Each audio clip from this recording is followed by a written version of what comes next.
Буратино наскоро настрадува поради својата лекомисленост. Татко Карло му прави облекло од шарена хартија и му купува буквар.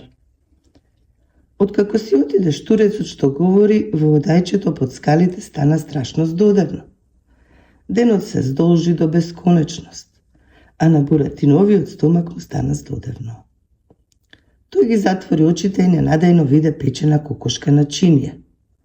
Брзо ги отвори очите, кокошката на чинијата ја снема. Пак ги затвори очите и виде чинија гриз со сладко од малини. Отвори очи, од чинијата со гриз и сладко од малини не остана ни трага. Тогаш Буратино сети дека е страшно гладен. Тој истрча до огништето и го забоде носот во котелот кој што вриеше над огнот. Но Буратиновиот долг нос го прободе котелот, оти, како што веќе знаеме, и огништето, и огнот, и димот, и котелот. Бедниот Карло само ги беше нацртал на парче старо платно. Буратино го извлече носот и погледна низ дупчето. Зад платното, во зидот, имаше нешто слично на мало вратиче, ама сето тоа беше покриено со пајажина, та ништо не можеше да се разбере. Буратино почна да пребарува во секое катче. Нема ли да се најде корка леп или некоја кокошкина коска, веќе изглодана од некоја мачка. Ах, ништо немаше кај сиромашниот Карло оставено за вечера. Одеднаш догледа во кошницата за деланки кокошкино јајце. Го зеде, го стави на штицата од прозорецот, па со носот тук-тук ја скрши лушпата. Од јајцето припиште гласче. Ти благодарам, дрвено човече.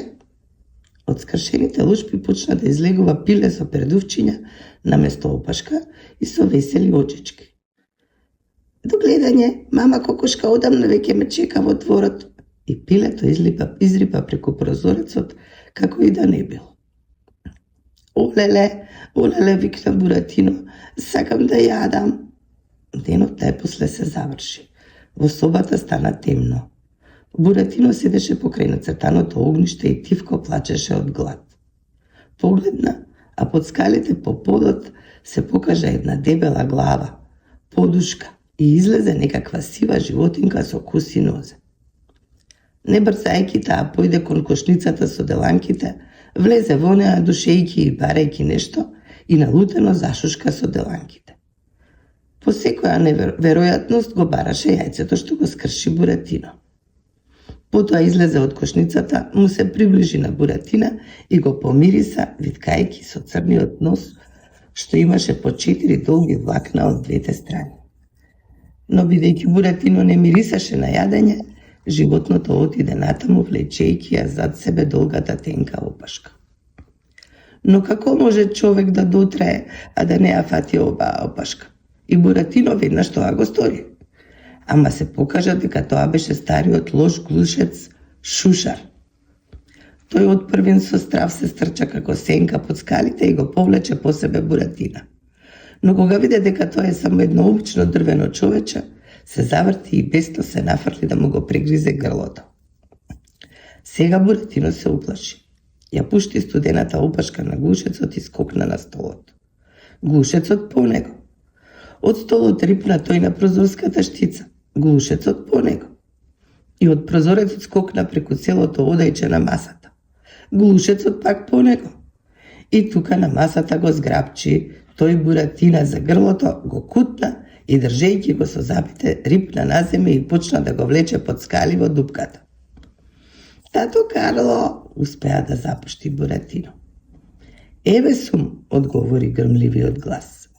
Вратата широко се отвори и влезе татко Карло. Го собу од ногата дрвениот чевел и го фрли по глушецот. Шушарот, откако го испушти дрвеното момче, закрцка со зъбите и се скри. Ете докаде не доведоа палавостите, прошепоти татко Карло, дигајќи го Буратино од подот. Откако го изгледа дали е остана цел, го стави на колената, извади една главица кромит од джебот и ја излупи. На, јади! Буратино ги зари гладните заби во главицата и ја изеде мласкајќи. Потоа почна да ја трие главата од брадосаниот образ на татко Карло. Ќе бидам умен, послушен, тате Карло. Штурчето што говори ме советуваше да одам на училиште. Тоа е добра идеја, малечко мое. Ама, тате Карло, јас сум гол, целиот сум од дрво, децата на училиште ќе ми се подбиваат. Тој ја запали ламбата, ги зеде ножиците, туткалот и парчиња шарена хартија. Скрои и залепи едно палтенце од темна хартија и светло-зелени панталони. Потоа од стара Сара од чизма направи чевлиња, а од стар чорап мало шилесто капаче со пискули. Со здравје да си ги искинеш. И така го облече Буратино од глава до петици. Тате Карло, рече Буратино, а како ќе одам на училиште без буквар? Аха, имаш право, момченце. Татко Карло се почеша за дуво. Го наметна на рамо своето единствено старо палто и излезе на улица. Тој наскоро се врати, ама без палто. Во раката држеше една книшка со големи букви и интересни сликичиња. Еве ти буквар, учи и нека ти е на здравје.